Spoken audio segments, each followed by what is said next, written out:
প্রতিদিন তো বাড়িতে ইফতার করা হয়, আর এই বছরে বাহিরে কোথাও ইফতার করা হয়নি বললেই চলে। তাই প্ল্যান করলাম যে এবার বাহিরে কোথাও ইফতার করব। সেই সাথে এরকম মজার মজার খাবারের ইফতার প্লেটার কোথায় পাওয়া যায় সেটাও দেখাবো এই ভিডিওতে। শুধু তাই নয়, এরপরে আমরা ইফতার শেষে কিছু হেল্পলেস পিপলদেরকেও খাবার বিতরণ করি। বাসা থেকে বের হয়ে আমরা একটা রিক্সা নিয়ে যাচ্ছিলাম বাজারের দিকে। হঠাৎ মনে পড়লো হিলিয়াম রেস্টুরেন্টের ইফতার প্লেটার ট্রাই করা যাক। তাই দেরি না করে রিক্সাওয়ালা আমাকে নিয়ে চলে আসলাম রানী বাজারের এইখানে। রাজশাহী শহরে রিক্সাতে উঠলে আপনি কিছু পান বা না পান, সড়ক পথে বিমানের ছোঁয়া পাবেন। রিক্সা থেকে নেমে ভাড়া দিয়ে চলে যাচ্ছিলাম হিলিয়াম রেস্টুরেন্টের ভেতরে। এইদিকে ইফতারেরও বেশি সময় নেই, 20-25 মিনিটের মতো সময় আছে। তার আগে বলে নিয়ে রেস্টুরেন্টের এক্সাক্ট লোকেশন হলো রানীবাজার নিউ মার্কেট রোডের এইখানে। সাইড দিয়ে ভেতরে যাওয়ার সিঁড়ি আছে, আপনারা চাইলে লিফটেও যাইতে পারবেন, লিফটের 3য় তলা। উপরে উঠে ভেতরে ঢুকতে না ঢুকতেই দেখি সাকিব ভাই বসে আছে, মানে ভাইও আসছে আর কি ইফতার করার জন্য। ভালোই হলো, একসঙ্গে ইফতার করা হবে। আমিও ভাইদের সঙ্গেই বসে পড়লাম। ভাইয়ার এখান থেকে আগে খাবার অর্ডার করে দিছে, তো আমি এখান থেকে খাবার অর্ডার করে দিলাম। যেহেতু ইফতার করতে এসেছি, যার কারণে এখান থেকে আমরা নিয়েছিলাম ক্লাসিক বিফ তাওয়াত আর নিয়েছিলাম তান্দুরি জিয়াফত। এগুলো ছিল ইফতার প্লেটার।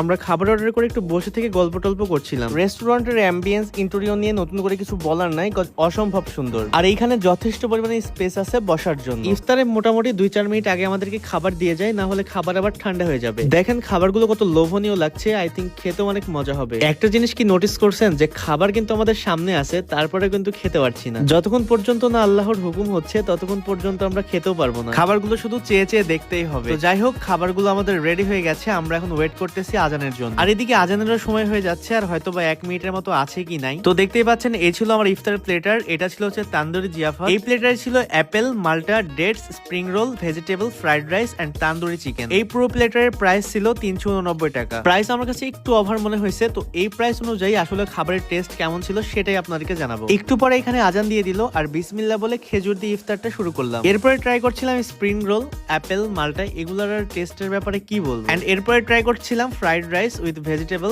আমার কাছে কিন্তু ভালো লেগেছে খেতে। আসলে কথা হলো, ইফতারের সময় যে কোনো খাবারই ভালো লাগবে, কজ সারাদিন তো অনেক ক্ষুধা লেগে থাকে। রাইসটা আমার কাছে ভালো লেগেছে, ভেজিটেবল বা চিকেন ছাড়াও খাওয়া যাবে। ইফতারে সবকিছু ঠিকঠাক থাকলেও আমার কাছে একটা জিনিস খুবই খারাপ লেগেছে, তারা কোনো ড্রিঙ্কস এর ব্যবস্থা রাখেনি। আই মিন শরবত। ইফতারে কিন্তু শরবত মাস্ট, তারা চাইলে কিন্তু এটা অ্যাড করতে পারতো। আর শরবত ছাড়া ইফতার কেন জানি আমার কাছে একদম অসম্পূর্ণ থেকে যায়। আর চিকেন তান্দুরির কথা কি বলবো, এটা অনেক সফট ছিল, মানে একদম মুখে দেওয়া মাত্রই গলে যাচ্ছিল। এন্ড টেস্টটাও আমার কাছে মোটামুটি ভালোই লেগেছে। এরপর ট্রাই করছিলাম আরেকটা প্লেটার। এটার নাম ছিল ক্লাসিক বিফ তাওয়াত। এটাতে ছিল beef burger, chicken tenders, french fries, date, honey mustard and lemon রাস। আমার কাছে মোটামুটি সবগুলো প্লেটারই ভালোই লেগেছে। আমার পেট অলমোস্ট ভরে গেছে। আমার ছোট ভাই এখানে বার্গার ট্রাই করছিল, আর হিলিয়ামের burger pizza always best. Actually আমার পেটে জায়গা ছিল না, না হলে হিলিয়ামের সিগনেচার পাস্তাটা ট্রাই করতাম। এখন সাজ্জাদ ভাই ঝোলা ভরবে, তার আগে মাংস থেকে হাড়গুলো বের করে নিচ্ছিল। চামচ দিয়ে অনেক যুদ্ধ করে চিকেনের হাড়গুলো বের করে নিল। যাই হোক, এখান থেকে 2টা ড্রিঙ্কস অর্ডার করেছিলাম। একটা ছিল হানি ব্রানি আর একটা ছিল দ্য বন বন শেক। এটা ছিল হানি ব্রানি। আমার কাছে এটা তেমন